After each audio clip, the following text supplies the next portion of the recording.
J'ai regardé ma patronne vérifier son téléphone pour la troisième fois en 5 minutes et j'ai compris que quelque chose n'allait pas. Alexander Hart ne se laissait jamais distraire pendant nos réunions du vendredi après-midi. Elle dirigeait Quantum Dynamics avec une concentration laser, prenant des décisions qui valaient des millions de dollars sans sourciller. Mais à ce moment-là, assise en face de moi dans son bureau aux parois de verre, elle semblait préférer être ailleurs. Tout va bien? Lui ai-je demandé, en faisant semblant de ne pas remarquer que sa mâchoire était crispée. Tout va bien, a-t-elle répondu, ce qui était manifestement un mensonge. C'est juste ma mère qui me rappelle le dîner de ce soir. Je travaillais comme assistant de direction d'Alexandra depuis 3 ans. Assez longtemps pour savoir que lorsqu'elle disait « tout va bien » sur ce ton particulier, les choses n'allaient définitivement pas bien. Assez longtemps pour mémoriser la façon dont elle glissait ses cheveux blonds de miel derrière son oreille lorsqu'elle était stressée. Assez longtemps pour tomber complètement et désespérément amoureux d'elle. Mais je ne lui avouerai jamais cela. Le dîner, ça me semble sympa, dis-je en gardant un ton désinvolte. Elle rit, mais son rire était dépourvu d'humour. C'est un rendez-vous arrangé. Ma mère m'en organise depuis des mois. Celui-ci est banquier d'affaires et possède apparemment 3 maisons de vacances. Mon estomac se noua, mais je gardais une expression neutre. Ça a l'air prometteur. Ça a l'air ennuyeux, marmonna Alexandra, puis elle sembla se reprendre. Saudi, ce n'était pas professionnel. Tu as le droit d'avoir des sentiments sur ta vie personnelle, dis-je. Elle me regarda, puis me regarda vraiment, et pendant une seconde, je crus voir quelque chose dans ses yeux bleus, quelque chose qui fit battre mon cœur plus fort. Mais elle jeta un coup d'œil à sa montre et se leva. Je devrais y aller. Je dois rentrer chez moi et m'habiller d'une tenue que ma mère approuvera. Je la regardais rassembler ses affaires, voulant dire quelque chose mais ne sachant pas quoi. Passe un bon moment. J'espère qu'il est horrible. Ne tombe pas amoureux de quelqu'un d'autre, s'il te plaît. Passe un bon week-end, Liam, m'a-t-elle dit à la porte. Toi aussi, ai-je répondu, même si je savais que son week-end allait empirer. 3 heures plus tard, mon téléphone a vibré pour m'annoncer l'arrivée d'un SMS. J'étais chez moi, en train de manger un plat surgelé et de regarder un documentaire sur l'histoire des librairies, quand le nom d'Alexander s'est affiché sur mon écran. Au secours. Sur une échelle de 1 à 10, c'est un 100. Je me suis redressé si vite que j'ai failli renverser mon verre d'eau. Mes doigts ont bougé avant que mon cerveau ne comprenne. À ce point-là, ça fait 40 minutes qu'il parle de sa collection de yachts. Envoie un astéroïde ou un déluge. N'importe quoi. J'ai regardé mon triste dîner dans mon appartement vide, pensant à cette chance que je n'aurais jamais cru avoir. Puis j'ai attrapé ma veste. Je serai là dans 15 minutes. Urgence client. Sa réponse est arrivée instantanément. Tu es le meilleur. Riverside Bistro était le genre d'endroit où tout coûtait trop cher et où les portions étaient trop petites. J'étais déjà venu chercher Alexandra ici après des dîners d'affaires, à l'époque où elle courtisait des investisseurs. Je franchis les lourdes portes vitrées, le cœur battant, et scrutais la salle à la recherche d'Alexandra. Elle était assise à une table dans un coin avec un homme qui ne cessait de se désigner du doigt en parlant. Trevor, sans doute le banquier d'affaires. Il portait un costume qui coûtait plus cher que mon loyer mensuel et une montre qui pourrait probablement rembourser mes prêts étudiants. Alexandra était assise en face de lui, souriant. Un œil. Le sourire poli mais les yeux implorant de l'aide. Je redressai des épaules et m'approchai, essayant de paraître officiel et urgent plutôt que jaloux et désespéré. Alexandra, Dieu merci, je vous ai trouvé, dis-je, ma voix trahissant juste assez d'inquiétude pour paraître convaincante. Nous avons un problème avec le compte Peton. Elle leva les yeux et le soulagement qui envahit son visage me fit me sentir comme un héros. Liam, qu'est-ce qui ne va pas? Leur PDG menace de résilier le contrat si nous ne lui fournissons pas les projections révisées ce soir. Je sais que c'est ton soir de congé, mais je ne peux pas accéder aux fichiers sans ton autorisation. C'était complètement absurde. Le compte PN n'existait pas, mais Trevor ne le savait pas. Quel manque de professionnalisme, dit Trevor en posant son verre de vin avec un clic agacé. Cela peut sûrement attendre lundi. 3 millions de dollars ne peuvent pas attendre, dit Alexander d'un ton suave, déjà debout. Elle se tourna vers Trevor avec un regret fin. Je suis vraiment désolé.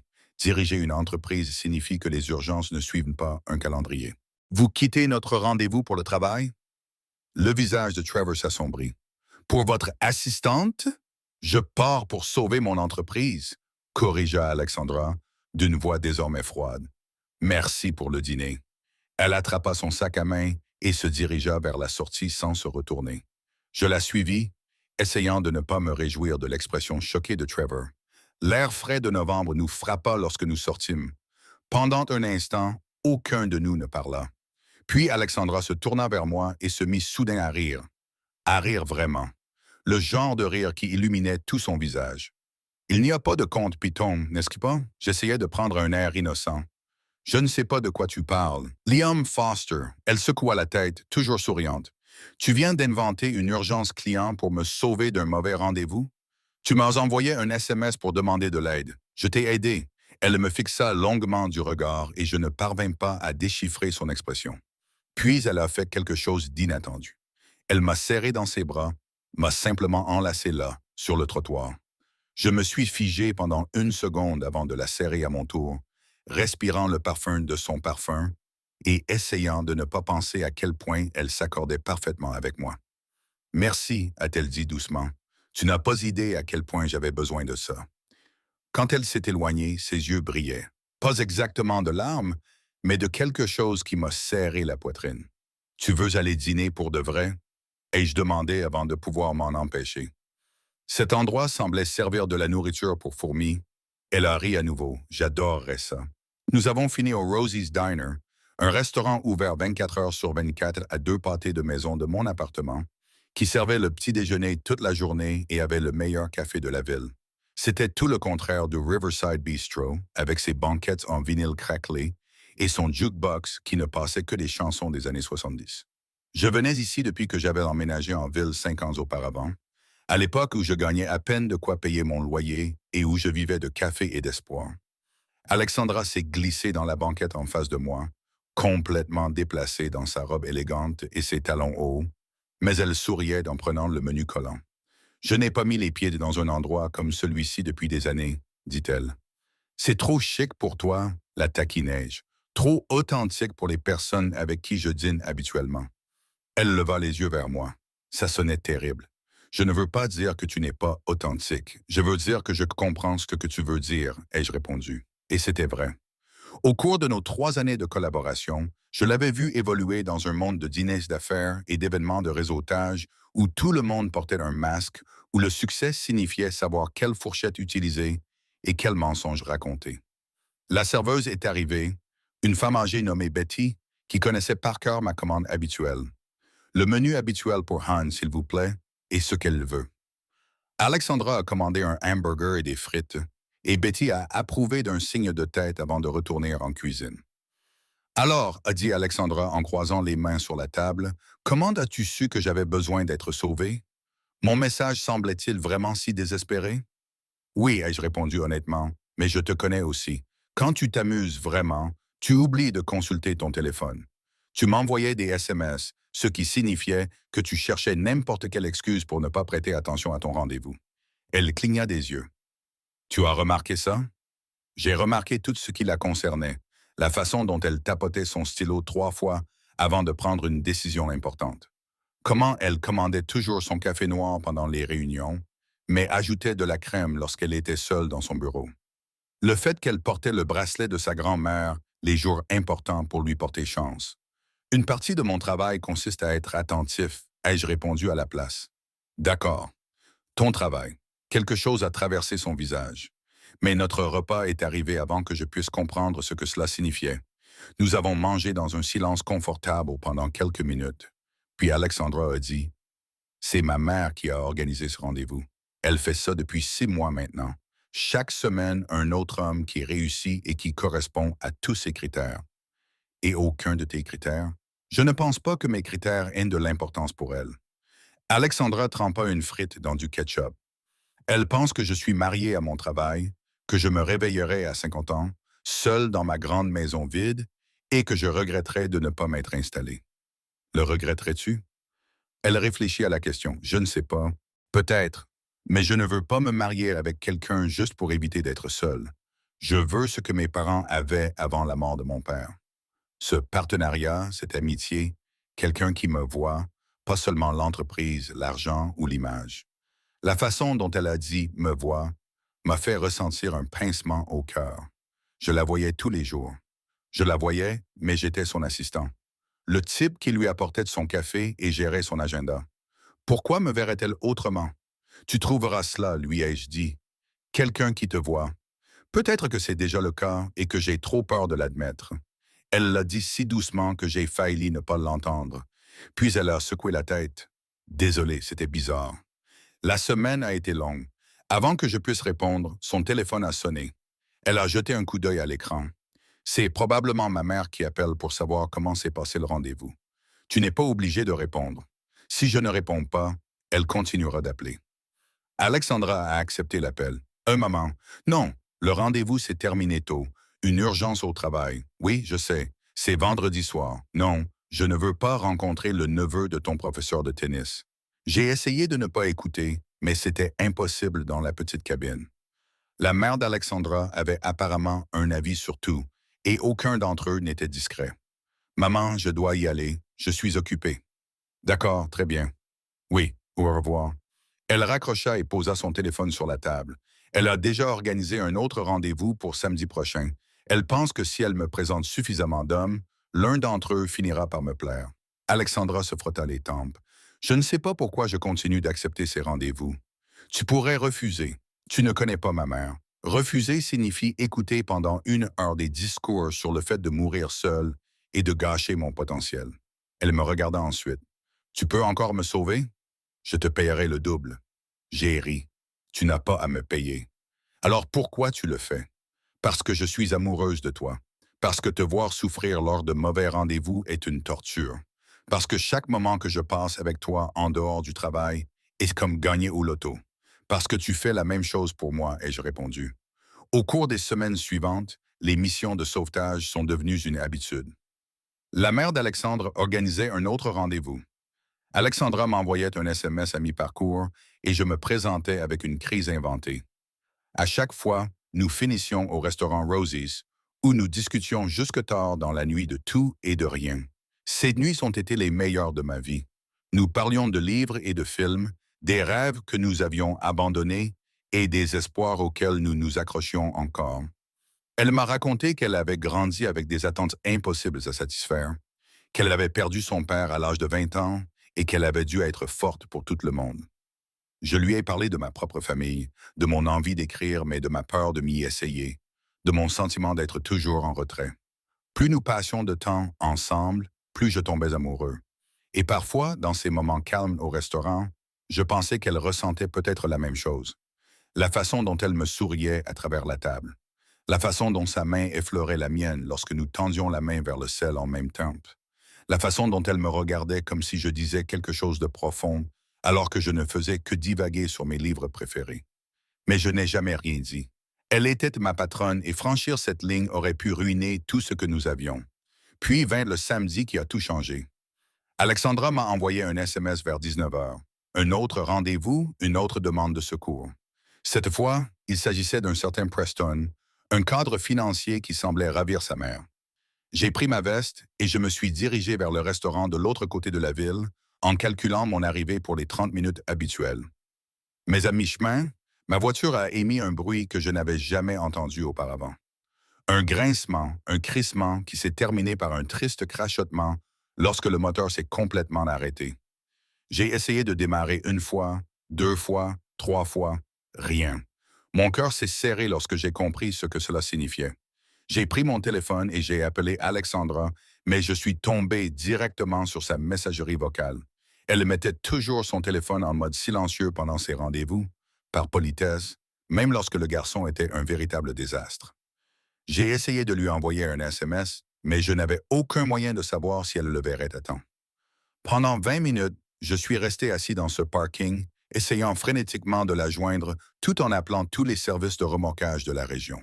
Ils étaient tous débordés. Les accidents de la route du samedi soir les occupaient. Je pouvais imaginer Alexandra à l'intérieur, vérifiant son téléphone sous la table, se demandant où j'étais. L'idée qu'elle soit assise là, attendant une aide qui n'arrivait pas, me serrait le cœur de culpabilité. Finalement, Une dépanneuse est arrivée, mais il était trop tard.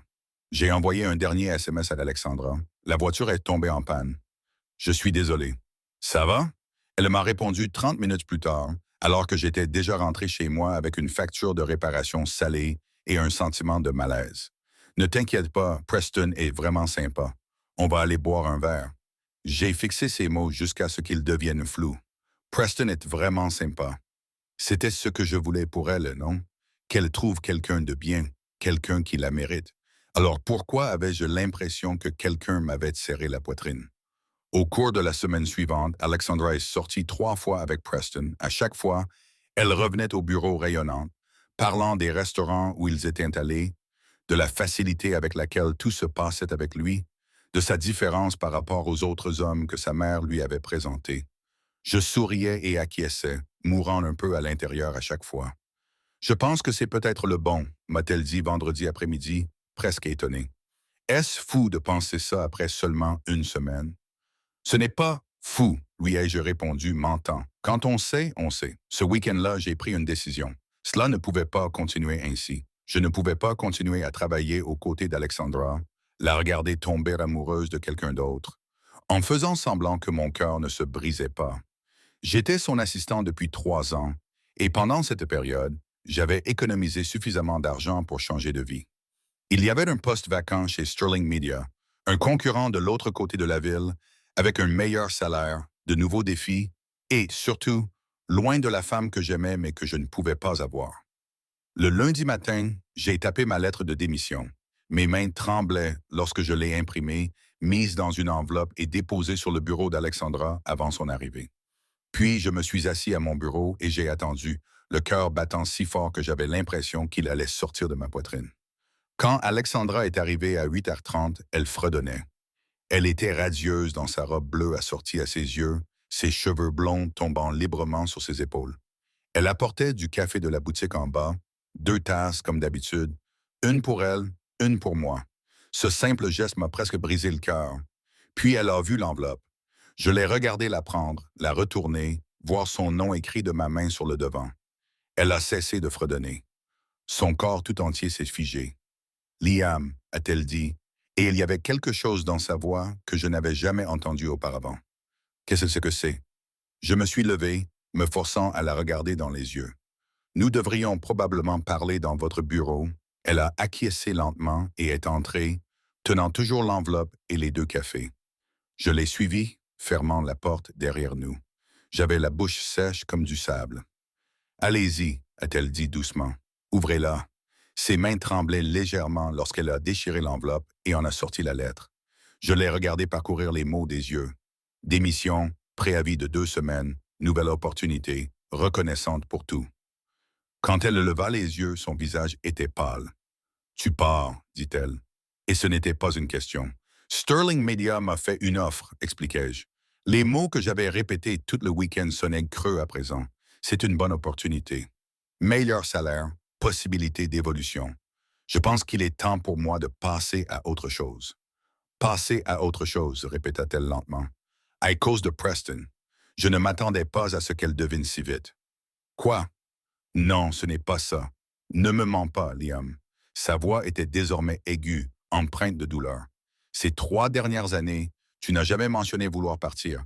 Et maintenant, Preston arrive et tout à coup, tu me tends une lettre de démission. Tu me prends pour une idiote? Bien sûr que non, répondis-je, déconcerté par sa colère. Alexandra, tu es la personne la plus intelligente que je connaisse. Ce n'est pas une question de temps. Alors de quoi s'agit-il? Elle se leva, la lettre froissée dans sa main. Dis-moi la vérité, Liam. Pourquoi pars-tu vraiment? Ses yeux bleus étaient maintenant enflammés, exigeant une honnêteté que je n'étais pas sûr de pouvoir offrir. Le bureau me semblait soudain trop petit, l'air trop étouffant.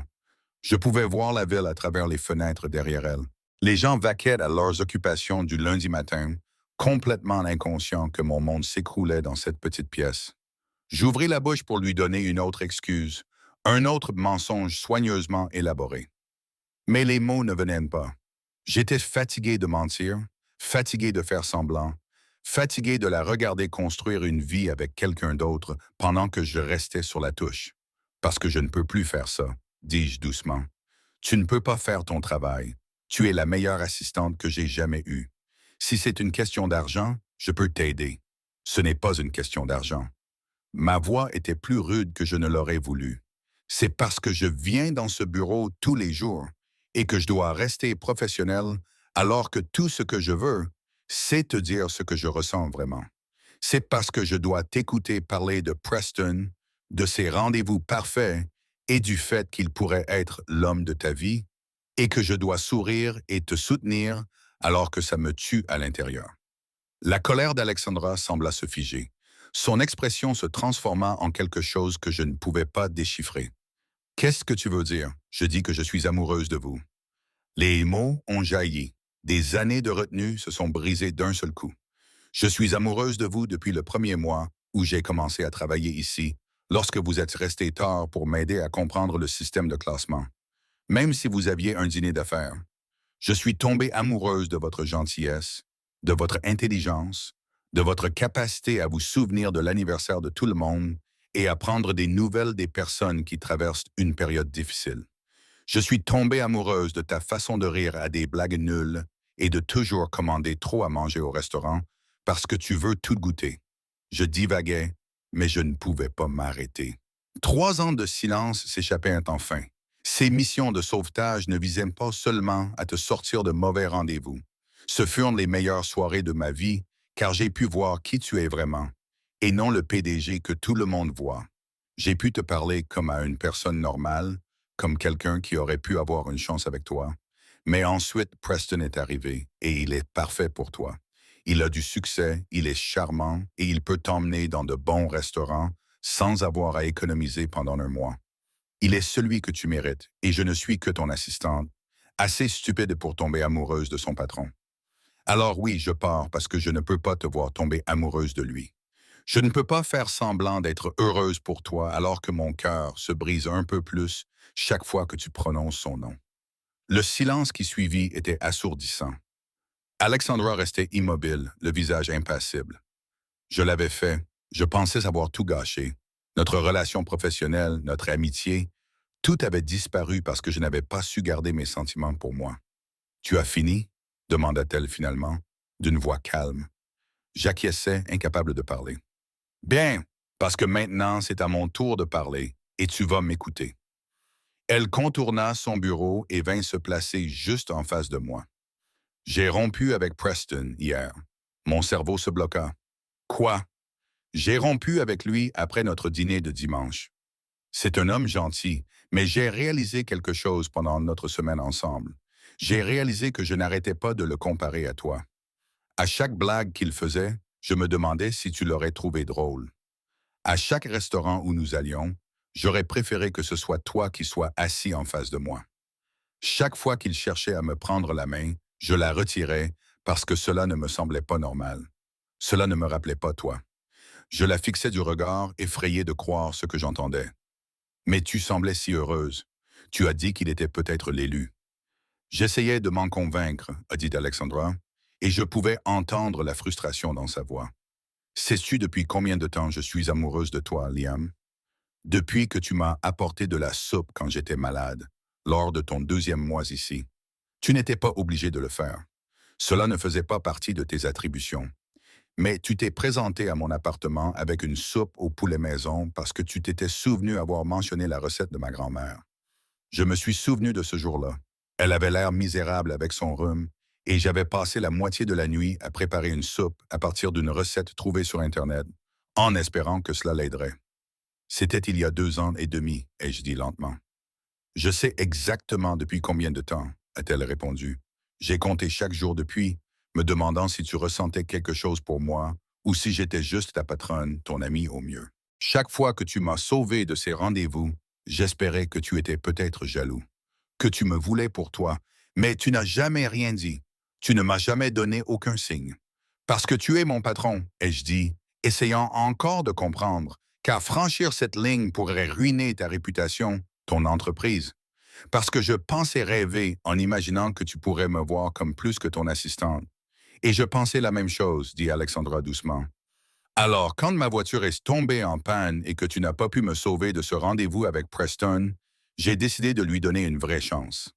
Je pensais que je t'avais peut-être idéalisé dans ma tête et que si je donnais une chance à un autre homme, je réaliserais que ce que je ressentais pour toi n'était qu'un engouement passager. Mais ça n'a pas marché. Chaque moment passé avec lui ne faisait que te rendre plus présent dans mon esprit. Elle tendit la main et prit la mienne, ses doigts chauds contre les miens. Ce matin-là, quand j'ai essayé de te parler avant que Preston appelle, j'allais te dire tout ça. J'allais te demander si ces sauvetages avaient peut-être une signification plus profonde pour toi. Si nous pouvions peut-être essayer d'être autre chose que patron et assistante. Et maintenant, je te le demandais, osant à peine respirer. Maintenant, tu essaies de me quitter parce que tu penses que j'ai choisi quelqu'un d'autre. Ses yeux brillaient de larmes retenues. Maintenant, je suis là, terrifié. Je t'ai déjà perdu. Cette lettre de démission dit 2 semaines. Liam, allais-tu me dire ce que tu ressentais ou allais-tu simplement partir et me laisser croire que tu partais pour un meilleur emploi? J'ai baissé les yeux vers nos mains jointes, puis je les ai relevés vers son visage. Elle avait peur, j'en ai pris conscience, autant que moi. Je ne pensais pas avoir le droit de te le dire, ai-je admis. Tu es Alexandra Hart. Tu as bâti un empire technologique à partir de rien. Tu fais la couverture des magazines et tu prononces des discours importants. Que pourrais-je t'offrir que tu n'aies déjà? Toi, a-t-elle répondu simplement. Juste toi. La personne qui sait comment je prends mon café et qui me rappelle de déjeuner quand je suis coincé en réunion toute la journée. La personne qui écoute mes journées horribles et me fait rire. La personne qui laisse tout tomber pour venir à mon secours, même si cela signifie que ta voiture tombe en panne et te coûte de l'argent que tu n'as pas. Tu savais ça? Je te paye, Liam. Je sais ce que tu gagnes. Je sais aussi combien coûte un remorquage d'urgence le samedi soir. Elle m'a serré la main. Je suis désolé de t'avoir fait subir ça. Je suis désolé d'avoir parlé de Preston alors que j'aurais dû être honnête au sujet de mes sentiments. Je suis désolé d'avoir été lâche pendant 2 ans et demi.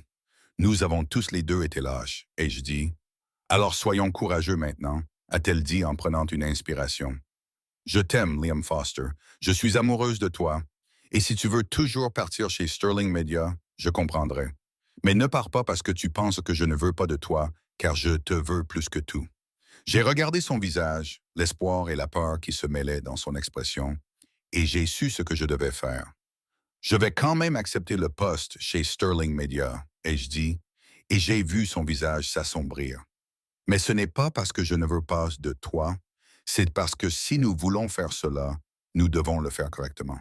Je ne peux pas être à la fois ton employé et ton petit ami.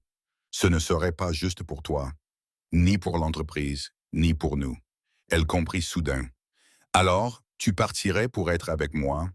Je ferais n'importe quoi pour être avec toi, répondis-je. Cela fait 3 ans que je t'aime à distance. J'en ai assez de la distance. Puis elle m'a embrassé. Ses lèvres étaient douces et elle avait le goût du café qu'elle venait de boire. Pendant un instant, je n'ai pu penser à rien d'autre qu'au fait que cela était vraiment en train de se produire. Alexandra m'embrassait dans son bureau un lundi matin et le monde ne s'était pas écroulé. J'avais l'impression que tout commençait.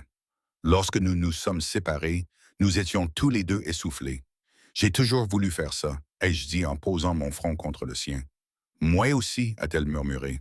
Puis la réalité nous a rattrapés. Tout le monde au bureau sait qu'il se passe quelque chose, ai-je dit. La porte est fermée depuis environ 15 minutes. Alexandra a ri. Vraiment, elle a ri d'une manière que je n'avais pas entendue depuis des semaines. Laisse-les se poser des questions. Mais tu as raison sur un point. Tu ne peux plus travailler pour moi. Pas si nous voulons faire les choses correctement. Faire quoi correctement? Ai-je demandé, même si je savais ce qu'elle voulait dire. Je voulais juste l'entendre le dire. Sortir ensemble, être ensemble, construire quelque chose de réel. Elle s'est reculée juste assez pour me regarder dans les yeux. Je pensais ce que j'ai dit, Liam. Je t'aime, je veux essayer ça plus que tout si tu le veux aussi. J'ai dit que nous avions passé l'heure suivante à régler les détails. Je terminerai mes 2 semaines, formerai mon remplaçant, puis commencerai chez Sterling Media comme prévu. Pas de traitement de faveur, pas de complications amoureuses bizarres au bureau, une rupture nette. Mais après le travail, nous serions ensemble, vraiment ensemble. Lorsque nous sommes finalement sortis de son bureau, tout l'étage a fait semblant de ne pas avoir spéculé sur ce qui se passait derrière cette porte fermée. Alexandra a conservé son attitude professionnelle, mais je l'ai surprise en train de me sourire quand elle pensait que personne ne la regardait. Ce soir-là, je l'ai retrouvée à son appartement. Elle avait troqué ses vêtements de travail contre un jean et un pull, ses cheveux tombaient sur ses épaules, et elle semblait plus détendue que je ne l'avais vue depuis des mois. Salut, m'a-t-elle dit en ouvrant la porte, soudainement timide. Salut, lui ai-je répondu, et nous avons tous deux ri de cette situation étrange, être ensemble en dehors du travail sans avoir l'excuse d'une mission de sauvetage. Nous avons commandé un repas chinois et nous nous sommes assis sur son canapé pour parler de tout ce que nous avions gardé pour nous. Elle m'a parlé de la pression exercée par sa mère, du sentiment d'avoir échoué dans la vie malgré la création d'une entreprise prospère. Je lui ai parlé de mes rêves pour l'avenir, de mon envie d'écrire un livre un jour, de ma peur de ne pas être à la hauteur pour quelqu'un comme elle. Tu es tout, m'a-t-elle simplement répondu.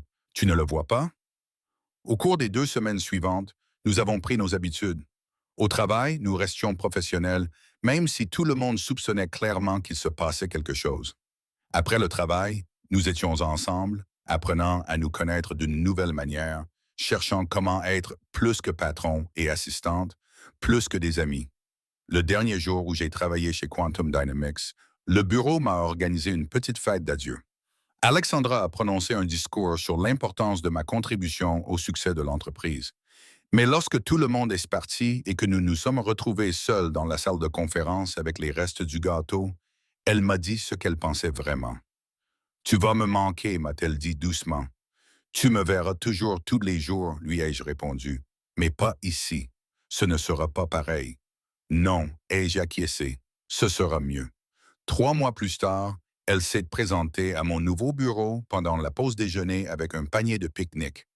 Viens avec moi, m'a-t-elle dit, et je l'ai suivie jusqu'à Riverside Park, où nous avions marché le deuxième soir après le sauvetage qui avait tout déclenché. J'ai réfléchi, m'a-t-elle dit alors que nous étions assis sur un banc surplombant l'eau, à propos des rêves, de ce qui compte vraiment et de la construction d'une vie qui ait du sens. Qu'est-ce qui t'a poussé à réfléchir à ça, ai-je demandé. C'est toi. Tu as quitté un travail où tu excellais parce que tu voulais quelque chose de mieux, quelque chose de réel, et je me suis dit que je devrais peut-être faire la même chose. Tu ne quittes pas Quantum Dynamics, ai-je dit, surpris. Non, mais je restructure. J'engage un directeur des opérations pour gérer des activités quotidiennes. Je veux avoir plus de temps pour les choses qui comptent, pour la vie en dehors du bureau, pour toi. Elle a sorti un dossier de son sac. J'ai aussi cherché des locaux commerciaux. Il y a un espace disponible sur Oak Street, parfait pour une librairie. Je me suis dit que nous pourrions peut-être nous associer, mettre à profit mon expérience des affaires et ta vision, pour construire quelque chose ensemble. J'ai regardé les annonces qu'elle avait imprimées, ayant du mal à croire ce qu'elle me proposait. Tu veux ouvrir une librairie avec moi? Je veux construire une vie avec toi, dit-elle, quelle que soit la forme que cela prendra. La librairie semble être un bon début. 6 mois après cette conversation, nous nous tenions dans ce qui allait devenir Foster and Hart Books. L'espace sentait la peinture fraîche et les nouveaux départs. Des étagères tapissaient les murs, attendant d'être remplies. Un comptoir à café occupait un coin, prêt à accueillir le barista que nous avions engagé pour commencer la semaine suivante. Qu'en penses-tu? M'a demandé Alexandra en glissant sa main dans la mienne. J'ai regardé autour de moi le rêve qui prenait forme, la femme à mes côtés qui avait contribué à le rendre possible, et je n'ai pas trouvé les mots pour exprimer ce que je ressentais. Je pense que cette nuit-là, quand je t'ai sauvé de Trevor, j'ai pris la meilleure décision de ma vie. J'ai fini par dire « C'est drôle », a-t-elle répondu en me souriant. Je pensais justement la même chose. Sauf que de mon point de vue, c'est toi qui m'as sauvé de mauvais rendez-vous, certes, mais aussi d'une vie qui semblait réussie de l'extérieur, mais qui était vide à l'intérieur. Donc, on s'est sauvés mutuellement. J'ai répondu, je suppose que oui.